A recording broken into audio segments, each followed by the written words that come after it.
How you doing, Christoph? Welcome back. Thank you. I know, well, what happened? He was only gone 2 months in I know, OBX. he cuts back and what happens? The fucking wind dies. I know.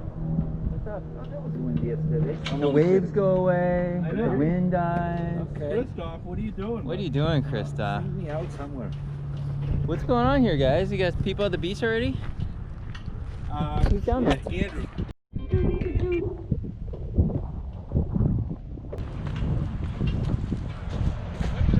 Checking this out. We got some old kites. And some people on the beach.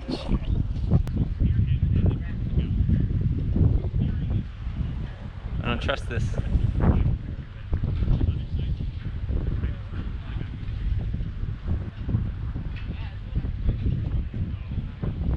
So what we have here is a lesson happening at Pleasure Bay.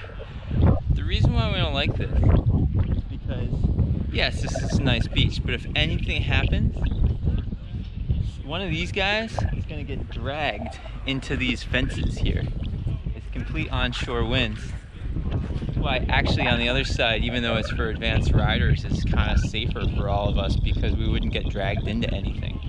So this is one of the problems from kiting on the outside, and we always say to stay at least one line's length distance away from the wall, more than a line's length, because if your kite comes down and tomahawks, you're gonna either tomahawk it on the wall or right before, and then it's gonna scrape up and go over the wall, or it would go over the wall. Basically, you could hit and hurt a lot of people, or probably just like one or two, but there's plenty of opportunity for someone to get hurt. So I'm gonna watch this a little bit and just kind of see what these guys are doing, but otherwise I'm gonna tell these guys they need to stop. So what we have here is a guy who's never had a kite in his hand before, hooked up to a kite just over one line's length from that fence. And all of these people. Not yet. That's like a disaster waiting to happen. I know. I'm watching them. They've already done. So close to the causeway. I know. Trying to assess. Tallest dude is the teacher. Short guy has never touched a kite before. Not doing bad. Not doing terrible. The But kite, every once in a while on the lull, the kite sits farther back than the window. Yeah, see, watch this. Seriously, you gotta go talk. Oh, this is bad. It's already going to the causeway. You want me to come with you? Sure. Thanks, Zach.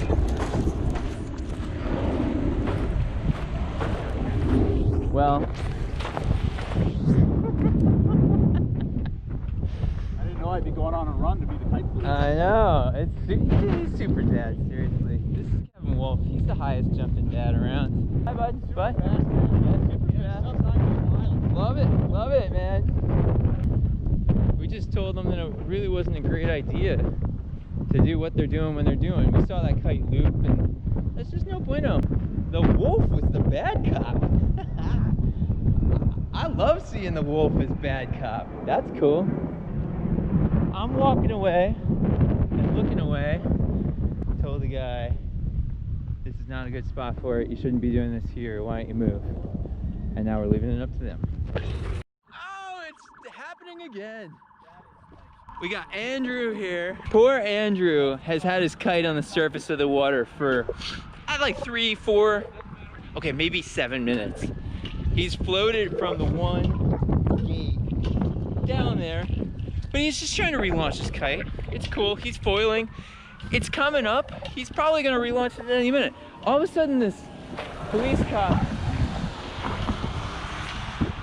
they think that someone's drowning. So I get it. What happened is someone dropped the dime down there. This is kind of where Andrew was. And then he's just floating. So, I mean, unless there's an incident down there, which could happen, I'm just guessing that this is for Andrew. Yeah, I know it's not Christoph. For the record, Christoph is right here. Oh, woo, woo. Oh, we've got mounted horseback.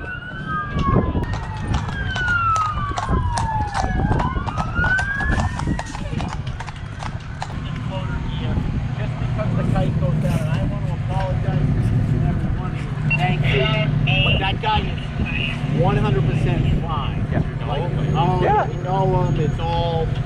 And again, I appreciate it, fellas. Cops are down there. Oh, they can't go across that bridge, I guess, right? No, they can't. I think the person called. It's fine. Oh no. It's fine, guys. You look good.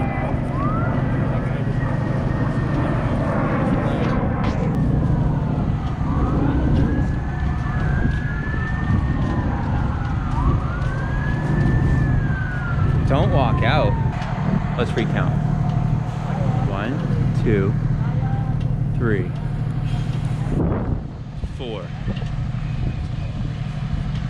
5, 6, 7, 8, 9, 10, 11, 12, 13, 14, 15, 16, 17, 18,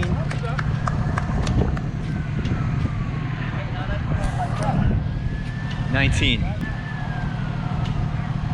20,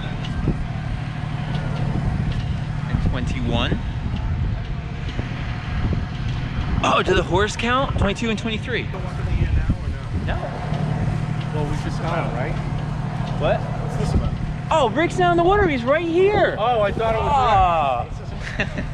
It's because Andrew's kite went down. Somebody called and said he was needed to be rescued. You're kidding. Honest to God, yeah. Whose kite? Andrew. Now it's up. Yep. Yeah. Andrew's up. You guys with him? Yeah. It's him back up, right? Yeah. Okay, you guys can go. Okay. Go ahead. 24. Oh, they get a helicopter too. Oh, 25! Jeremy, you gotta get all of this.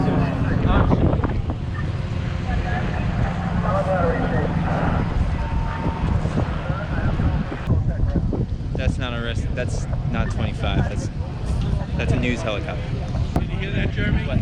They just put over the thing, rescue canceled. Rescue canceled. Rescue canceled. For the record, that guy right there is number 25. He's coming.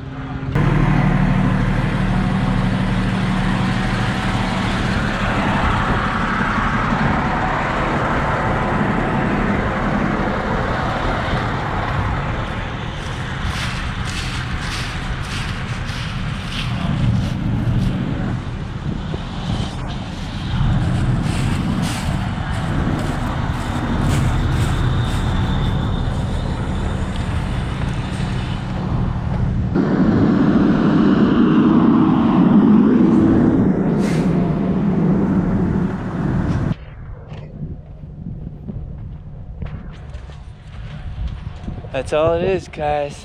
That's Andrew right there. He's not dead. He's all right. He relaunched and they're like, okay, rescue canceled. So 25 emergency vehicles. 25 emergency vehicles and 1 news helicopter. I'm not stoked about that. I'm joking about it, right? But I'm joking about it because I can, and I'm trying to make a good humor out of something like this. But there's a lot of things that aren't funny about it. But let me just go over the details here. What we do is completely safe. At any given point, people, they're not swimming this now, but people swim this all day long. Any single one of us can swim across this thing. And it's approximately a ½ mile across, so you're never more, I mean, even if you're in the dead center, or if you're over on one side, so you're basically like a quarter mile, between a quarter and a ½ mile from shore at any given point, or less. So it's relatively safe. What people do is, especially this time of year as it starts to get colder, if our kites drop on the surface and we can't relaunch right away, people call 911. Someone's in distress. And so that's what happens. I'm actually very thankful that so many emergency vehicles came so quickly. I am very thankful for that. But it was a waste of resources and a waste of time for all of these people, and that's unfortunate. That alone, it just shouldn't happen. But does that mean that we shouldn't be out kiting? No, and what we're doing is not dangerous. What happened was someone thought that we were in distress and we were not, and they called the cops. So we didn't really do anything wrong. They didn't do anything wrong. I'm happy someone called the cops because they thought someone was in distress, but no one was in distress. So it's kind of one of those situations that no one's necessarily at fault. Really, the reason why this happened was an overabundance of caution. So, there's already 3 people on the water. Soon to be 10 more. So, let's get ready.